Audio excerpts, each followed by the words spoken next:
Hello friends, welcome back to the channel. तो कैसे आप सभी? आई होप आप सभी अच्छे होंगे और आप लोगों ने अपनी तैयारी उसको स्टार्ट कर दिया होगा, क्योंकि जैसे कि आप सभी को पता है टाइम बहुत ही कम है। ठीक है, तो देखिए लास्ट वीडियो में मैंने आपको कराया था फॉर्म्स ऑफ बिजनेस ऑर्गेनाइजेशन हमने स्टार्ट किया था, और जिसमें मैंने आपको सोल प्रोप्राइटरशिप करा दिया था। और आज की इस वीडियो में हम करेंगे joint Hindu family business. Important है फॉर्म्स ऑफ बिजनेस ऑर्गेनाइजेशन, यहाँ से क्वेश्चन आना ही आना है, तो इसलिए बिल्कुल अच्छे से इसको कीजिए। और देखिए मैं आपको पूरा डिटेल में करा रही हूँ, ये नहीं कि भी मैं ऊपर ऊपर से, पूरा डिटेल में हम यहाँ पे कर रहे हैं, तो फिर कोई भी गुंजाइश नहीं रहेगी कि भी अगर यहाँ से क्वेश्चन पूछ लिया जाए तो आपका क्वेश्चन छूट जाएगा। और फिर भी कहीं से भी कुछ भी लगेगा ना कि हमने थोड़ा बहुत सिलेबस कहीं पे बचा हुआ या कहीं पे हमने एडवांस लेवल का नहीं किया, तो लास्ट में हम अपना एडवांस भी कर लेंगे। तो अभी थोड़ा सा बेसिक्स करते हैं और डिटेल में करते हैं, और फिर लास्ट टाइम में थोड़ा और एडवांस हम करेंगे, और इस तरह से हम जो अपना सिलेबस है उसको कंप्लीट करेंगे, और फिर बाद में हम प्रैक्टिस भी करेंगे। तो चलिए फिर आज की वीडियो स्टार्ट करते हैं। ज्वाइंट हिंदू फैमिली, तो देखिए अगर मैं फॉर्म्स ऑफ बिजनेस ऑर्गेनाइजेशन की बात करती हूँ, तो सोल प्रोप्राइटरशिप हमने एक फॉर्म्स ऑफ बिजनेस ऑर्गेनाइजेशन किया था, जिसमें क्या था, एक आपका सिंगल ओनर था। ठीक है, वही सारे काम करता था, जो बिजनेस है उसको मैनेज करना, ओन करना, उसको कंट्रोल करना, फिर जितना भी रिस्क था वही बियर करेगा, अगर प्रॉफिट होगा तो वही। लेकिन अब हमारा जो सेकंड कॉन्सेप्ट है, ये हमारे ज्वाइंट हिंदू फैमिली। तो ज्वाइंट हिंदू फैमिली बिजनेस एक आपका specific form of business organization है, जो कि सिर्फ और सिर्फ कहाँ पे पाया जाता है, फाउंड ओनली इन इंडिया। ये बात याद रखना, ज्वाइंट हिंदू फैमिली बिजनेस कहाँ पे पाया जाएगा, फाउंड ओनली इन इंडिया। तो देखिए जो मैं आपको कुछ वर्ड ऐसे बताती हूँ ना, तो आप चाहते हो नोट्स भी साथ के साथ बना सकते हो, क्योंकि जब आप रिवाइज करोगे at the time of the revision, ये नोट्स आपकी बहुत ज़्यादा हेल्प करने वाले हैं। ठीक है, तो ये आपकी। और सेकंड अगर मैं बात करती हूँ, it is one of the oldest form of the business organization, सबसे पुरानी फॉर्म्स ऑफ बिजनेस ऑर्गेनाइजेशन है कंट्री के अंदर। तो ये एक ऐसी ऑर्गेनाइजेशन है जहाँ पे जो बिजनेस है वह ओन भी और कैरिड भी किया जाएगा by the members of the, एक हिंदू अनडिवाइडेड फैमिली होगी, उसके मेंबर होंगे, वही क्या करेंगे, उस बिजनेस को ओन करेंगे, कैरी करेंगे, मैनेज करेंगे। ठीक है, और यहाँ पे ये कौन से लॉ से गवर्न रहेगा आपका Hindu joint Hindu family, Hindu law से। ठीक है, the basis of the membership in the business is birth. और यहाँ पे अगर आपको ज्वाइंट हिंदू फैमिली बिजनेस का मेंबर अगर बनना है, तो उसके लिए क्या रिक्वायरमेंट है कि भी आपको उस पर्टिकुलर फैमिली में बर्थ लेना पड़ेगा। ठीक है, या फिर वहाँ पे आपको अडोप्शन से भी यहाँ उसका फैमिली मेंबर, जो ज्वाइंट हिंदू फैमिली है उसके मेंबर आप बन सकते हो, या तो भी आपने बर्थ ले लिया, या फिर उस फैमिली ने आपको क्या कर लिया है, गोद ले लिया है, अडोप्ट आपको कर लिया है, तो उस केस में हम क्या बन सकते हैं, ज्वाइंट हिंदू फैमिली के मेंबर बन सकते हैं। या फिर उस फैमिली के किसी बंदे से जो मैरिज अगर कर ली है, तो भी हम उसके मेंबर बन सकते हैं। ठीक है, तो वो भी मैं थोड़ा सा आगे बताऊंगी आपको। The business is control and the head of the family who is called. तो जो बिजनेस है उसको कौन कंट्रोल करेगा, जो फैमिली का हेड रहेगा, जो मुखिया रहेगा, जो ओल्डेस्ट एल्डेस्ट मेंबर रहेगा, जो सबसे बड़ा मेंबर है फैमिली में, तो वही क्या रहेगा, उसका हेड रहेगा। और उसको क्या कहते हैं, कर्ता। तो कर्ता किसको कहते हैं, जो head of the family who is the eldest member and who control the business, उसको क्या बोलते हैं, कर्ता बोलते। तो ये कर्ता की डेफिनेशन हो गई। ठीक है, जितने मेंबर रहेंगे, all the members have the equal ownership right और the property of an ancestor and they are known as co partner. ठीक है, तो सारे के सारे मेंबर है, सभी का एक इक्वल राइट रहेगा प्रॉपर्टी के ऊपर, जो भी उनकी पूर्वजों की प्रॉपर्टी है उस पर, और उन सभी को, सभी मेंबर्स को क्या बोला जाता है, को पार्टनर उनको बोलते हैं। उसके बाद हमारा को पार्टनर, यहाँ पे हम उनको कहते हैं। फीचर्स की अगर हम बात करेंगे, तो देखिए क्या क्या फीचर्स है, ये हमारे फीचर्स है। फर्स्ट हमारा फॉर्मेशन की अगर बात करते हैं, तो ज्वाइंट हिंदू फैमिली बिजनेस के लिए यहाँ पे कम से कम आपके, अगर आप चाहते हो एक joint Hindu family business start करना, तो कम से कम एटलीस्ट 2 मेंबर होने चाहिए फैमिली के अंदर, और एक आपके पास पूर्वजों की जो प्रॉपर्टी है, आपको जो मिली है विरासत में, ठीक है, आपकी जो प्रॉपर्टी है वो एक आपके पास प्रॉपर्टी होनी चाहिए।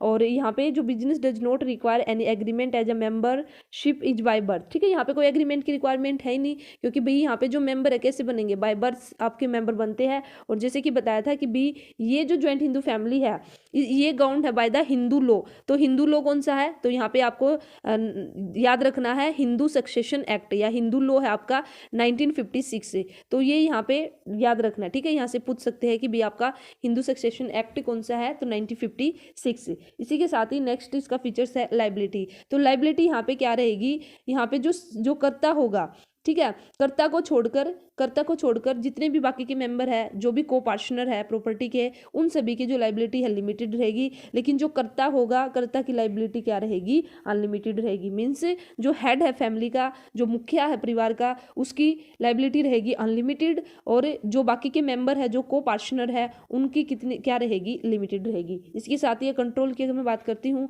तो कंट्रोल हमने बात की थी, कंट्रोल किसके हाथों में रहेगा, कर्ता के हाथों में। सारे के सारे डिसीजन कौन लेगा, लेगा, कर्ता लेगा, ठीक है। He is authorise to manage the business, को वही मैनेज करेगा। हाँ, लेकिन इतना है कि भी उसके decision are binding on the other member, कि भी जो अदर मेंबर्स है वे भी अपना जो सलाह मशविरा जिसको हम बोलते हैं एडवाइज है, मेंबर भी दे सकते हैं, लेकिन जो डिसीजन होगा फाइनली डिसीजन कौन लेगा, कर्ता लेगा। उसके बाद कंटिन्यूटी की अगर हम बात करते हैं तो जो कंटिन्यूटी है बिजनेस की वो आपकी चलती रहेगी after the death of the कर्ता। अगर कर्ता की डेथ भी हो जाए तो भी हमारा जो बिजनेस है वो कंटिन्यू रहेगा। क्यों? क्योंकि जो नेक्स्ट एल्डेस्ट मेंबर रहेगा वो पोजीशन ले लेगा कर्ता की, ठीक है। और इस तरह से आपका बिजनेस है वो एक तरह से टर्मिनेट नहीं होगा, चलता रहेगा। हाँ, और अगर आप टर्मिनेट करना भी चाहते हो, अगर कर्ता की बाई चांस कर्ता की डेथ हो जाए और फिर आगे जो मेंबर है वे उस बिजनेस को टर्मिनेट करना चाहे तो सभी म्यूचुअल कंसेंट से सभी मेंबर आपसी सहमति से उसको टर्मिनेट भी कर सकते हो। अदरवाइज यहाँ पे कंटिन्यूटी आपके इफेक्ट नहीं होगी, ठीक है। अब हम बात करें यहाँ पे फीचर्स की, ठीक है। अगर हम बात करते हैं यहाँ पे फीचर्स की तो हाँ, नेक्स्ट हमारा फीचर्स ही चले हुए हैं। नेक्स्ट हमारा माइनर मेंबर। तो यहाँ पे देखिए जो माइनर मेंबर रहेगा वो भी क्या रहेगा, उसका मेंबर बन जाता है। क्यों? क्योंकि भाई यहाँ पे तो बर्थ से ही, जैसे ही आपने हिंदू अनडिवाइडेड फैमिली के अंदर जन्म लिया तभी आप उसके मेंबर बन गए, तो यहाँ पे तो कोई दिक्कत ही नहीं आएगी। हंस the minor can also be the member of a business. तो माइनर भी क्या होगा, मेंबर होगा ज्वाइंट हिंदू फैमिली का। तो ये याद रखना, यहाँ से ऐसे आपके MCQ बनते हैं। जैसे ये लोगों के लिए ये पॉइंट है माइनर मेंबर वाला, तो यहाँ से पूछ सकते हैं कि भाई क्या जो माइनर है वो ज्वाइंट हिंदू फैमिली का मेंबर हो सकता है। अगर आपको पता है कि भाई मेंबरशिप कैसे मिलती है तो आप इजीली बता दो, क्योंकि मेंबरशिप तो बर्थ से मिलती है। तो बर्थ से मिलने का मतलब क्या कि भाई अगर जिसका बर्थ ही हुआ तो वह माइनर है, 18 से कम एज के जो बच्चे होंगे वे माइनर ही कहलाएंगे। तो इसका मतलब है भी माइनर भी हमारे क्या मेंबर। अब हम बात करेंगे मेरिट्स की। तो देखिए आपने जो कैरेक्टरिस्टिक्स की है वही कहीं ना कहीं मेरिट भी आ जाएगी, और फिर थोड़ी सी जो डीमेरिट उसकी बात करेंगे। तो देखिए इफेक्टिव कंट्रोल तो रहेगा भी, वही बात आएगी सोल प्रोप्राइटरशिप वाली, कि जो यहाँ पे सारे के सारे डिसीजन है वो कौन लेता, कर्ता के हाथों में पावर रहती है। तो वह अकेला डिसीजन लेने वाला है, तो फिर कोई ज्यादा यहाँ पे कॉन्फ्लिक्ट्स अराइज नहीं होंगे, वह अपने अकॉर्डिंग डिसीजन ले सकता है। तो इफेक्टिव कंट्रोल रहेगा। कंटिन्यू द बिजनेस एग्जिस्टेंस, जैसे कि अभी हमने बात की थी फीचर्स में, अगर यहाँ पे कर्ता की डेथ भी हो जाए तो जो नेक्स्ट एल्डेस्ट मेंबर होगा वो किसकी पोजीशन ले लेगा, कर्ता की पोजीशन ले लेगा। तो इस तरह से जो बिजनेस है वो कंटिन्यू रहेगा। और अगर उनको कंटिन्यूटी नहीं रखनी है तो फिर वे म्यूचुअल कंसेंट से सभी मेंबर मिलकर उसको क्या कर सकते हैं, क्लोज भी कर सकते हैं। फिर limited liability of the member, जो को पार्टनर है उनकी तो लायबिलिटी क्या लिमिटेड है, जो सिर्फ करता है उसकी लायबिलिटी क्या है, अनलिमिटेड है। इसी तरह से इंक्विजिटर लॉयल्टी एंड द कोऑपरेशन, क्योंकि भी सभी फैमिली मेंबर है तो कहीं ना कहीं आपस में लॉयल्टी रहेगी, कोऑपरेशन रहेगा। नेक्स्ट अब हम बात करेंगे लिमिटेशन की। तो फिर से वही बात आ गई, हमारे जो सोल प्रोप्राइटरशिप के जो हमारी लिमिटेशन थी वही यहाँ पे इंक्लूड हो जाएंगी, कि भी वही सोर्सेज रहेंगे, रिसोर्सेज रहेंगे वो लिमिटेड रहेंगे, ठीक है। क्योंकि जो ज्वाइंट हिंदू फैमिली बिजनेस है वो फेस करेगा the problem of the limited capital as it depends mainly on an ancestral property. भी जो उनकी पूर्वजों की प्रॉपर्टी है ना, जो उनको प्रॉपर्टी मिली है सिर्फ वे उसी पे डिपेंड करते हैं। तो इस तरह से ये this limit the scope for the expansion. तो यहाँ पे जो बिजनेस को एक्सपेंड करने का जो स्कोप है वो लिमिटेड हो जाएगा, क्योंकि किसी बाहर वाले बंदे को तो अंदर आने नहीं देंगे ना। ज्वाइंट हिंदू फैमिली में सिर्फ जो फैमिली मेंबर है वही रहेंगे, तो वही रहेंगे तो कहीं ना कहीं फिर रिसोर्सेज भी हमारे क्या हो जाएंगे, अनलिमिटेड, और रिसोर्सेज भी हमारे क्या हो जाएंगे, लिमिटेड हो जाएंगे, ठीक है। फिर नेक्स्ट लिमिटेशन है अनलिमिटेड लायबिलिटी ऑफ द कर्ता। जैसे कि हमने बात की भी जो करता है उसी को डिसीजन लेने वही सारे काम करता है और उसकी लायबिलिटी क्या है, अनलिमिटेड है। नेक्स्ट हमारा डोमिनेंस ऑफ द कर्ता। तो वही बात आ गई कि भी जो करता है वह इंडिविजुअली मैनेज करेगा बिजनेस को, विच में at times not be acceptable. हो सकता है कि भी जो अदर मेंबर है कई बार उनको उसका डिसीजन है वो पसंद ना ही करता का, लेकिन करता की चलेगी तो करता ही डिसीजन लेगा। तो कहीं ना कहीं जो करता है उसका क्या रहेगा, डोमिनेंस रहेगा। और नेक्स्ट हमारा लिमिटेड मैनेजरियल स्किल। तो सेम जैसे सोल प्रोप्राइटरशिप में एक बंदा है तो यहाँ पे भी सिर्फ जो करता है वही डिसीजन लेगा, वही मैनेज करता है। तो डोमिनेंस करता का है, तो ऐसा तो कोई जरूरी नहीं है ना कि भी जो करता है वो एक्सपर्ट हो इन ऑल एरिया जो मैनेजमेंट, ठीक है। तो बिजनेस में suffer as a result of his unwise decision. तो कई बार बिजनेस को सफर करना पड़ता है, भी करता ने डिसीजन लिया लेकिन कई बार उसने सही डिसीजन नहीं लिया, तो उसकी जो इनएबिलिटी है टू डिसाइड द इफेक्टिव में result into the poor profit और इवन लॉस। तो कई बार प्रॉफिट ना भी हो और लॉस भी हो सकता है ऑर्गेनाइजेशन को। तो और ये था हमारा लिमिटेशन। तो अगर आज के टाइम की हम बात करते हैं तो जो ज्वाइंट हिंदू फैमिली बिजनेस है is on the decline stage पर है because of the diminishing number of the joint Hindu families.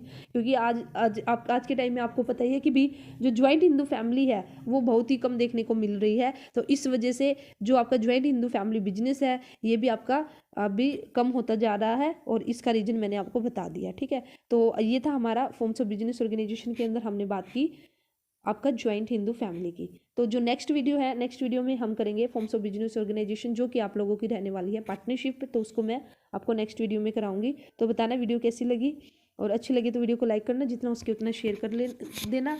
और अगर चैनल को अभी तक सब्सक्राइब नहीं किया तो सब्सक्राइब कर लेना, क्योंकि यहाँ पर हम अपना कंप्लीट सिलेबस कोशिश करेंगे कि भी हम अपना जो सिलेबस है उसको कंप्लीट करें। तो चलिए फिर मिलते हैं नेक्स्ट वीडियो में। All the best, thank you.